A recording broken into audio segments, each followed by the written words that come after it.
Hey everyone, so in this video we're going to be looking at some energy and work demos, and I would recommend you have maybe definitely a calculator. If you're comfortable with your phone, that would probably get you by. Maybe not if you're not good with taking the square root, for instance, but otherwise maybe having a few different colors here.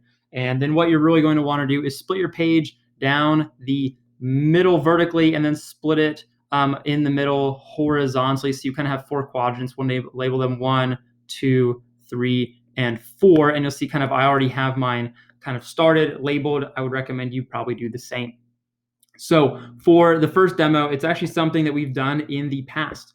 It was when I had a spring scale and I had it wrapped around like a block or a brick or something, and I pulled it so it went at a constant speed. So that means the acceleration was 0. There was 0 acceleration. And so we had a nice constant velocity. So there's a pulling force to the right, and there's an equally large frictional force to the left. And in kind of the video here, I take it, and I usually do this with a brick, but I can go ahead and I can look at what the reading is, and I can pull it across at a nice constant speed, and that's it. So in the case of this, let's say that I want to find the work done. That's the goal here. We're trying to find what is the work, the energy that was used to take the brick and move it from one spot, or the block, move it from one spot over to another spot is really what this is saying. Let's just find the work that is done to make that happen. Well, in this case, let's say that I pulled it a distance of 1 meter, 1 meter exactly, just for simplicity's sake. And let's say that the force on the spring scale here, as we can kind of see here drawn, it was 7.5 newtons. So that's the pulling force is 7.5 newtons. It's not the net force because it wasn't accelerating. There's no acceleration, but we know the pull, we know the distance that it's actually pulled along. And so with that being the case, well, we know that work is just the force that's pulled in the parallel direction to the distance. In this case, the force that's being pulled is the same direction. So we can just go and directly plug in and have our 7.5 newtons multiplied by 1.0 meter, and that gives us 7.5 joules. So that actually is our units here of energy. You're probably more familiar with units of calories, but it's just a different unit. We won't use calories in this class. It's kind of like inches versus centimeters, but it's the same idea. Now, let's look at a slightly different example. And we're still going to find the work done. It's the same brick or block or whatever it is. But let's say that instead of pulling horizontally, so I can go ahead and kind of put my horizontal where it would have been horizontally. Let's say that instead I go along and I'm actually going to pull it at a 30-degree angle. So here's a 30-degree angle. It's pretty steep, actually. So let's just go ahead and say that we'll pull it actually at a 30 degrees. So there I am. And we're pulling this way. So here is the pull force. And our angle, as I said, I'm not sure what happened there. So there we go. Let's say that our angle is 30.0 degrees. Excellent. And let's say that as I pull along, and it's still going to go a meter, so our distance is still going to be a meter. It's still going to just travel a meter along. And that's a meter kind of going from left to right. It's not actually leaving the table. I'm just pulling along this angle, but the brick is still going to move from this spot over to somewhere over here. So it's just going to essentially slide along the table still, but we're just pulling at this kind of funny angle essentially. And let's say that as I pull along, it turns out that the force needed to do this is 8.6 newtons. Let's say that's the case. And again, we want to find the work.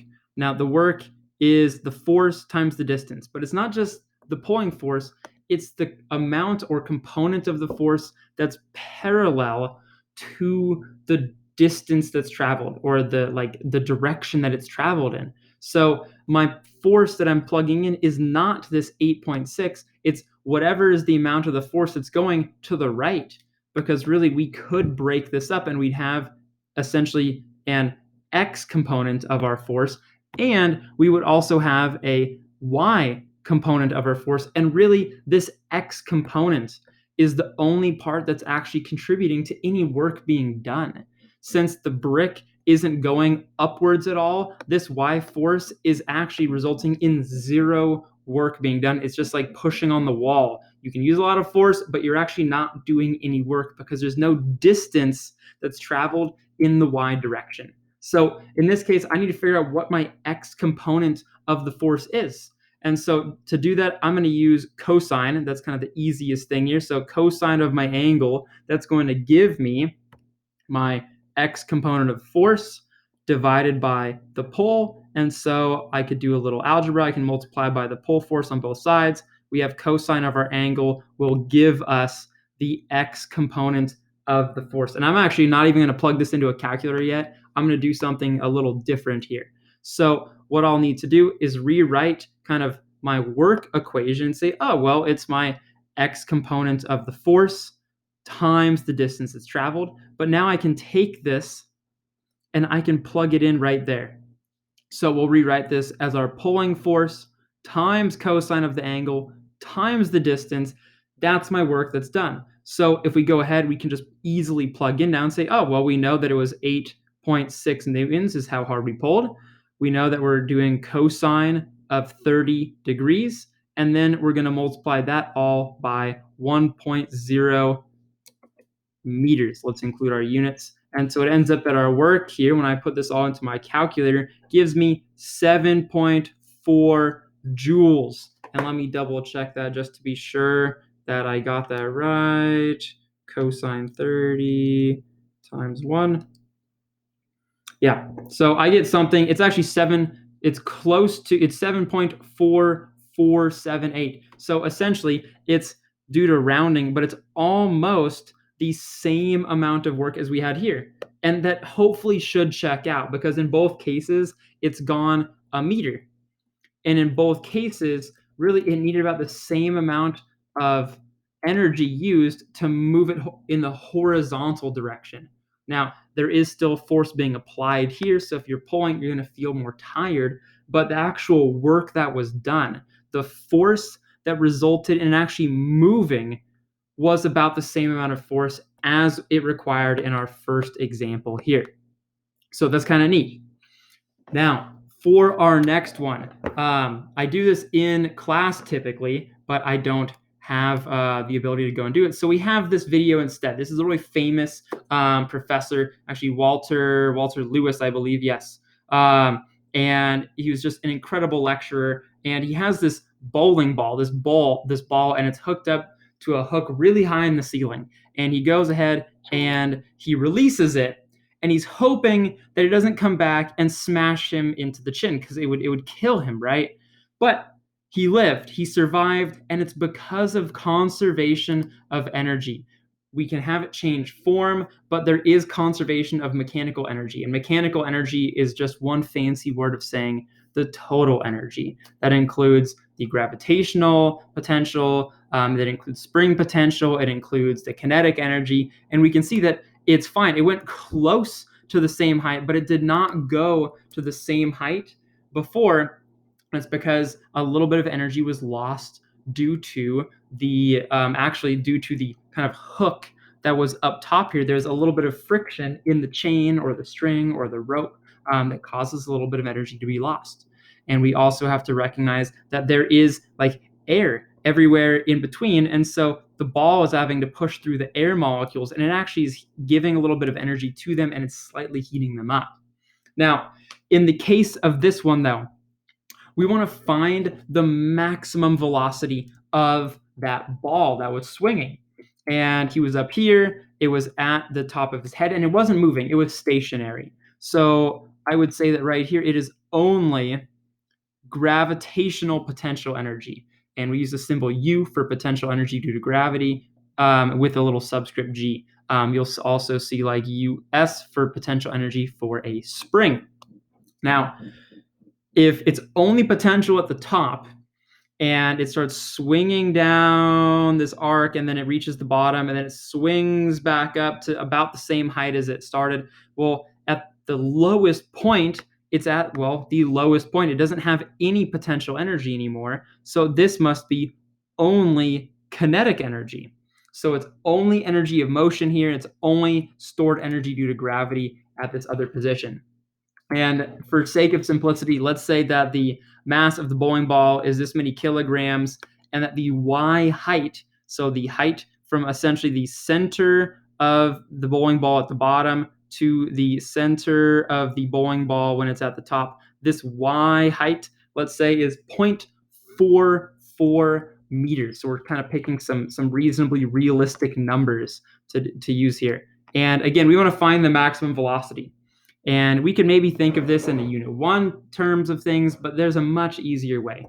And it's really just going and referencing, we have these two equations that relate to energy so far. We have this potential energy due to gravity. It's the mass times g. So this is essentially the force of gravity here. That's what this kind of first chunk or term is, this mg here. We know that's the weight of the thing. And then times the height that's gained. And we know that kinetic energy is dependent on 1/2 of the mass of the object times its speed squared.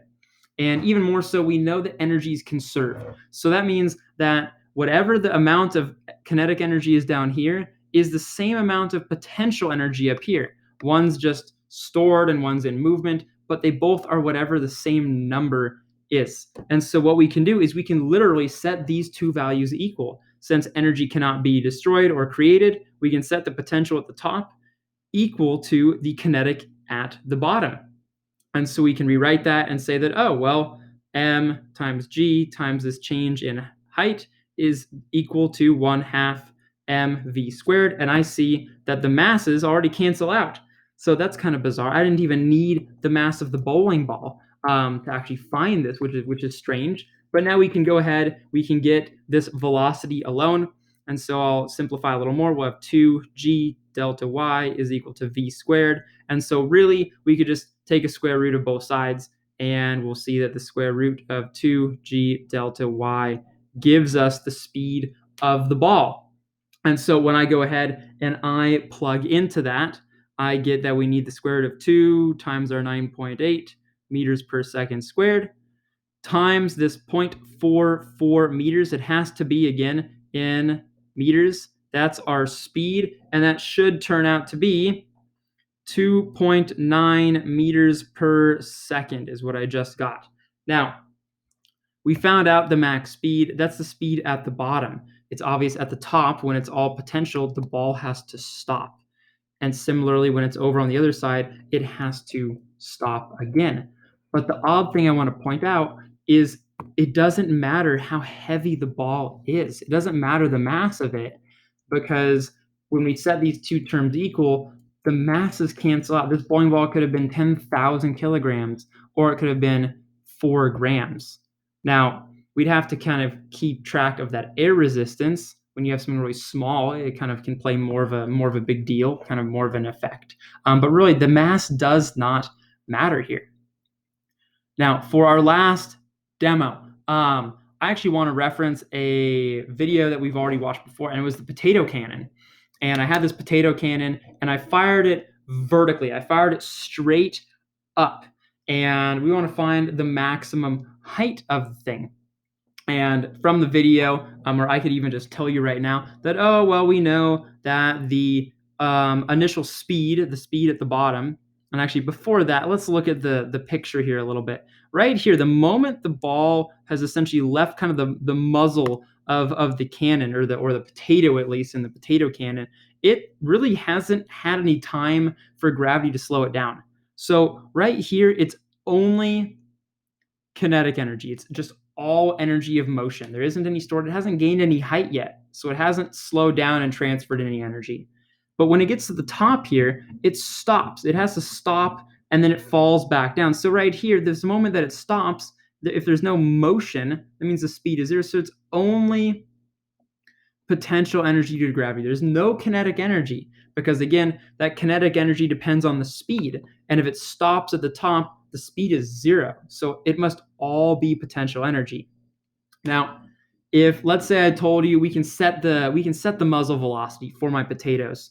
And let's say I set it so the muzzle velocity of my potato is 45 meters per second. It's a little over 100 miles per hour. And if that's the case, I want to find the maximum height that my potato goes. I want to find the maximum height. And so I have the video here, and it's kind of slowed down, I think. And we go ahead, we bring the match towards it, and it just is gone. You maybe saw there's a frame where there is potato, and then it's just gone. And we timed it, and we found that, oh, well, it was up in the air for something like 9.2 seconds or 9.21 seconds. And we did all this math, and we found out how the muzzle velocity, and we found out how high it went. But we want to find this now using energy. We don't want to use these unit 1 equations. I have them over here. We've used it this way in the past, but we're not going to use that at least yet. We want to use it kind of do the new way for it. So in the case of this, I want to find the maximum height of my potato. And we don't really care about what happens in the middle. We know that at the top, it reaches this max height. So that's definitely a time that we want to care about. And we know that at the bottom here, it's all potential energy. So that's really nice. If our potato is like in the middle here, what has a mixture? It has both potential energy because it has some height. It's still moving, so it has some kinetic, which is kind of an odd thing, and it has both, quite frankly. But in this case, we can go ahead and we can rewrite again that we know our potential energy due to gravity is dependent on the force of gravity, which is just mg, and the height that our object has gained. And we also know, and I'll bring this over a little bit here, we also know that kinetic energy depends on half of the mass times the speed squared.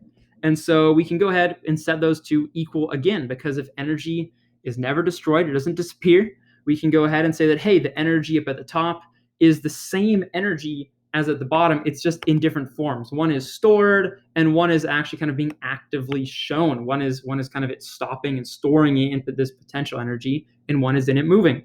So we can set these two equal and plug in again and see that, oh, well, similarly to before, we have kind of this strange relationship where the mass cancels. So my potato could be 1,000,000 kilograms, which is kind of absurd, kind of crazy. But we want to find the max height.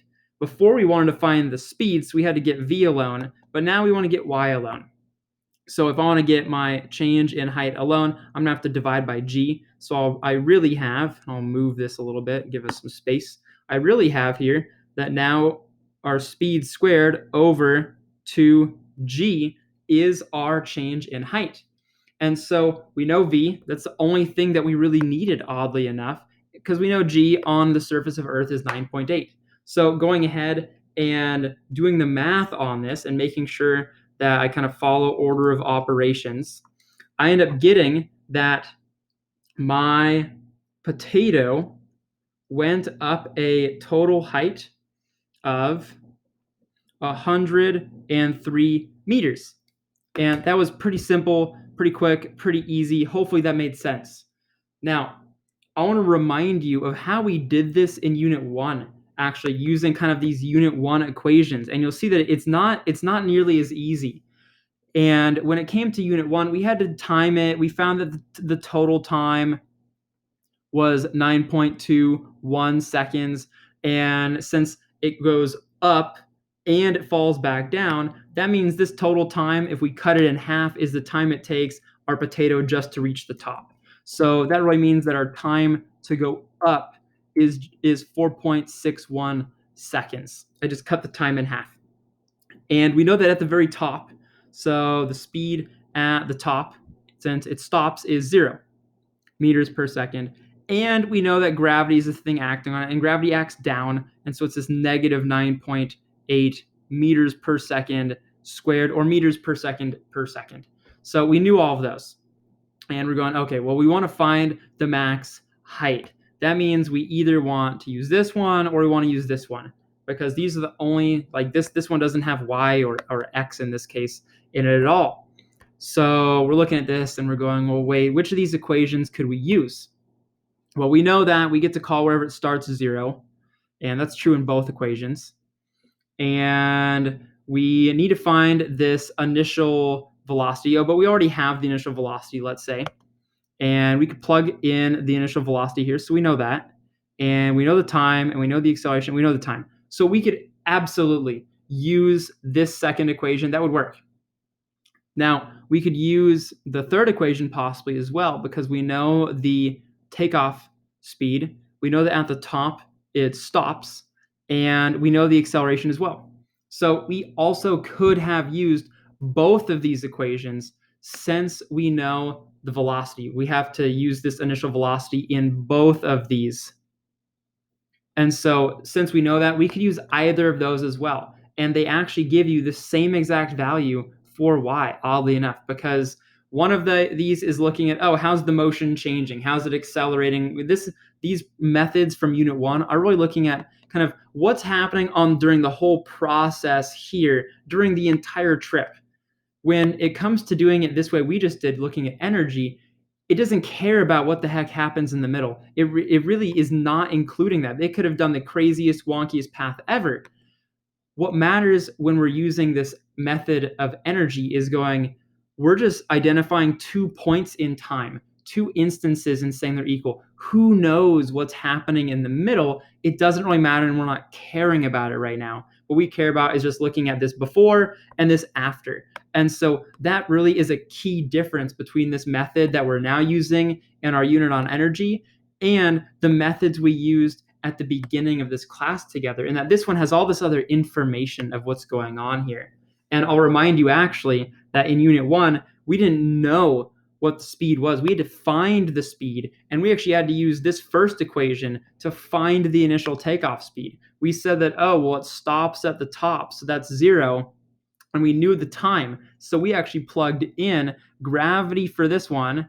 We plugged in this negative 9.8 meters per second squared. We plugged in the time to go just to the top, which was this 4.61 seconds. And from that, we then found that the takeoff speed was 45 meters per second. So we had to solve for that and then plug in to one of these two. And you'll find that oftentimes in this case, we can use energy and the conservation of it to avoid using those really messy equations from unit 1. All right, so thanks for watching.